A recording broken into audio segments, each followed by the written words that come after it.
Magandang araw sa inyo. Welcome sa Magical Stocks channel, kung saan stress-free ang trading.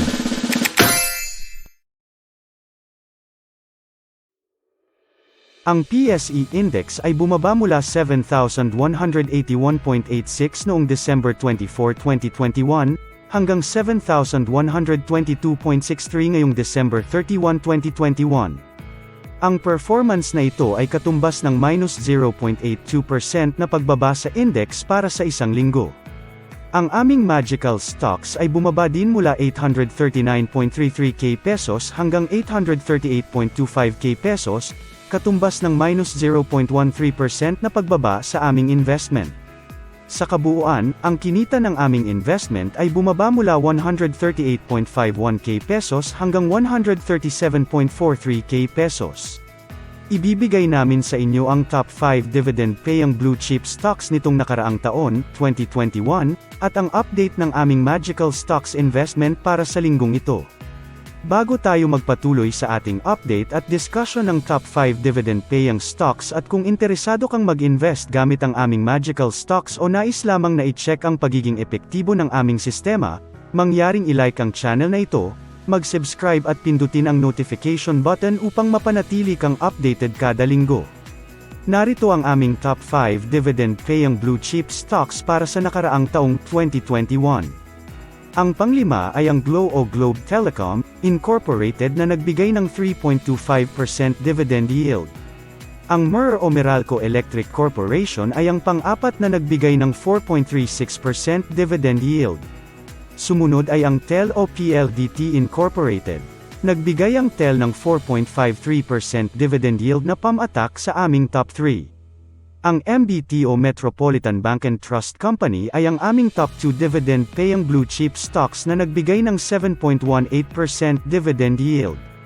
Ang aming nangunguna o number 1 stock na nagbigay ng 10.91% dividend yield ay ang LTG or LT Group, Incorporated. Ang LTG ay ang pinakamataas na blue chip stock at ang nag-iisang blue chip stock na nagbigay ng mahigit na 10% dividend. Narito ang aming worksheet para sa tatlong batch ng Magical Stocks. Ang top performer ay P-Gold na tumutubo ng 2.08%, habang ang least performer ay GT Cap na natatalo ng minus 5.26%. Merong tayong isang signal ng sell sa ating Magical Stocks. Naibenta na namin ang unang batch at matagumpay kaming kumita ng 32.78% na mas mataas sa aming target na 30%. Ang pangalawang batch ay nasa taas ng market na may gap na 30.78% ngayong December 31, 2021 na nanggaling sa 32.44% noong December 24, 2021. Ang pangatlong batch ay nasa taas ng market na may gap na 0.74% ngayong December 31, 2021 na nanggaling sa minus 0.56% noong December 24, 2021. Ang pang-apat na batch ay nasa taas ng market na may gap na 12.8% ngayong December 31, 2021 na nanggaling sa 13.98% noong December 24, 2021.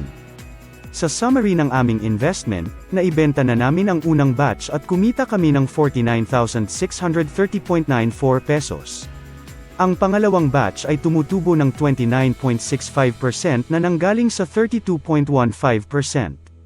Ang pangatlong batch ay tumutubo ng 11.76% na nanggaling sa 11.38%. Ang pang-apat na batch ay tumutubo ng 15.81% na nanggaling sa 17.86%. Sa pangkalahatan, sa aming investment na 700.82k pesos, ang kasalukuyang halaga nito ay 838.25k pesos, na katumbas ng 19.61% na nagmula sa 19.76%.